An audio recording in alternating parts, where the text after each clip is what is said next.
very much mimics how Islam itself got started. They are doctrinally, however, probably the furthest from Orthodox Islam. Probably the furthest from Orthodox Islam. They have a whole body of Midrash about Europeans starting in caves and the evil origin of the Jews and all this stuff that is just not found in mainstream Islamic doctrine anywhere. Now, I had a whole pile of stuff that I got off the net, off the Palestinian site,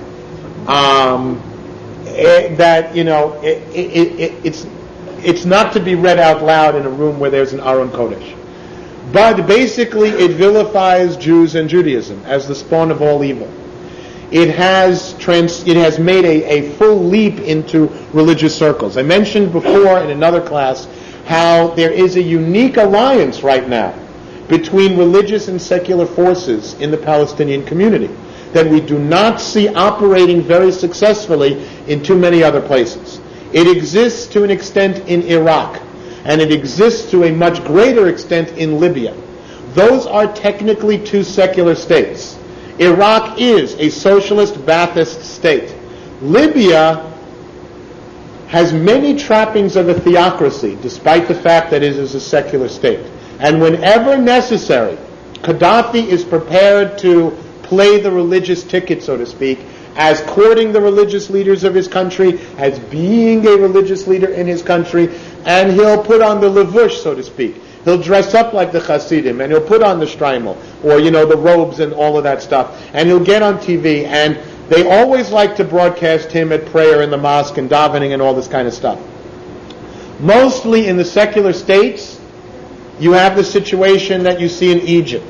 In Egypt, they have to keep a tight cap on religious leaders and monitor subversive activities amongst the cells of religious groups there, because the religious fanaticism is as much a danger to the structure of the state as it is to Israel or Jews or non-Muslims or anyone else. Iran was an interesting crossover because in the Arab world, political scientists differentiate between secular states and monarchies. A monarchy is the equivalent of a religious state from the standpoint of Middle East observers. No one ever would have referred to the monarchy of the Shah as a secular state. And yet there was a religious revolution there that eliminated a nominally religious leader, a king, which is really a religious function, a religious title. It's a sacred title in Islam, and replaced it with a true theocracy and a true religious body running the country, running it by traditional Islamic law. The Shah Pahlavi, as we remember, liked Western uniforms and Western clothes. He liked Western educations. He liked Western styles for his people. He liked the West and keeping oil prices down. And he was generally, a very Westernized monarch. He was a monarch. He ruled. He didn't just reign. But he was very Westernized in outlook. And that was the backlash of the Islamic Revolution in Iran. Saudi Arabia, Kuwait, Oman. These are all religious monarchies. A very religious monarchy with secular overtones is that of Jordan. It's very religious because he's got a better pedigree than the Saud family. His pedigree are from the Sharifi of Mecca. In other words, King Abdullah is supposedly descended from Muhammad more directly than the Saud family. The Saud family was put into power by Aramco, by oil interests in the area that took a big tribal leader and made him a king. The same thing was done by the British with Abdullah, the great-grandfather of the current Abdullah, but he was a Sharif of Mecca. They took a big religious leader and this descendant of Muhammad, and they installed him. Very similar to the Shah's reign is that of the monarchy in Morocco that just changed monarchs also not that long ago, and he rules and he doesn't just reign, and he is a very secularized state and is attacked and shot at and has assassination attempts every few weeks from either the socialists or the religious. So, I guess if you really want to be extra medium, the design should be a bullseye. Anyway.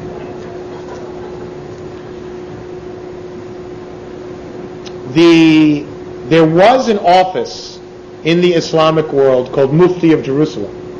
And we ended that office for very obvious reasons after statehood, and it was reinstated under the Palestinian Authority just a few years ago.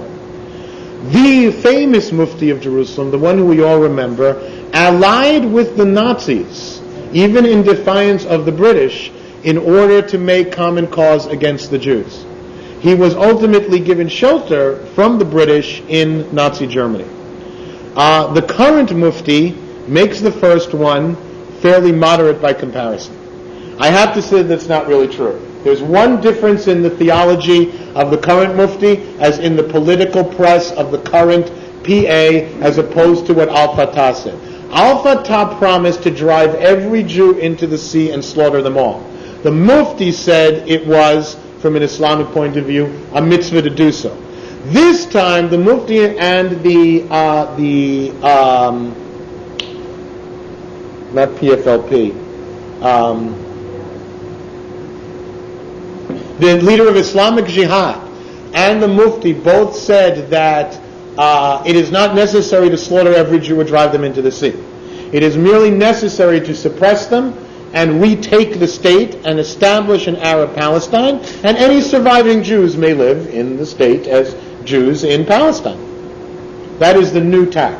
And we can owe some of that to the allies that the PA has in the form of the Neturei Karta and the Satmar Hasidim, who advocate a Palestinian state as being the only appropriate Jewish theological view of how that land should be administered until Mashiach comes, but of course with permission from their Arab overlords to remain there and visit the holy sites and pray and wait for Mashiach. How did the Satmar figure that? There's something in the milk from New Square. Just watch it.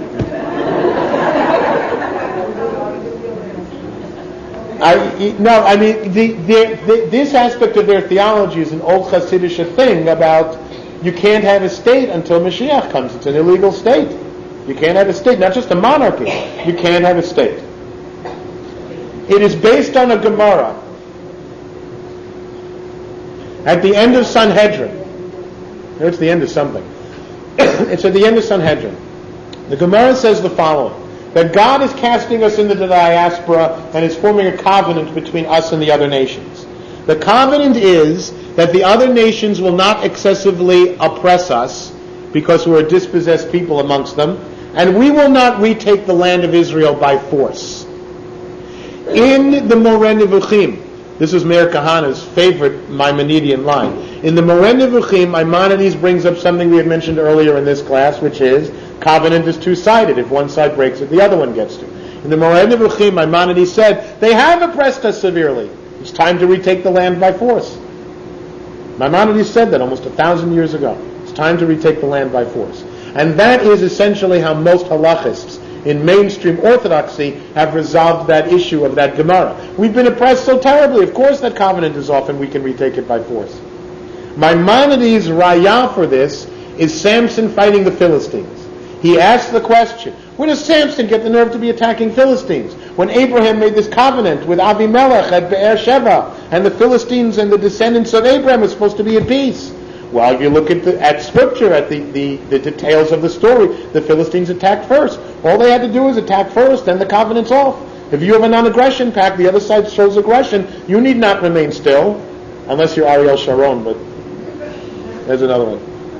Or you're waiting for the Scuds to come in for Iraq or something. Different rules for Jews. Any final questions or comments? Yes? Yeah, I'd like some clarification. Sure. At the beginning of your speech, you said that the Vatican has recognized Jerusalem as the capital of Israel. No. They're in a process where that is under re-examination, and they've moved certain offices to Jerusalem. But it used to be a theological impossibility.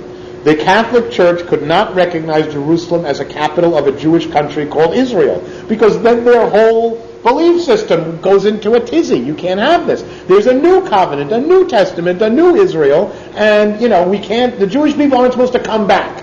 A comeback for the Jewish people is a tough Catholic theological problem. And this Pope, in his last years, in his dotage, has overcome this. Those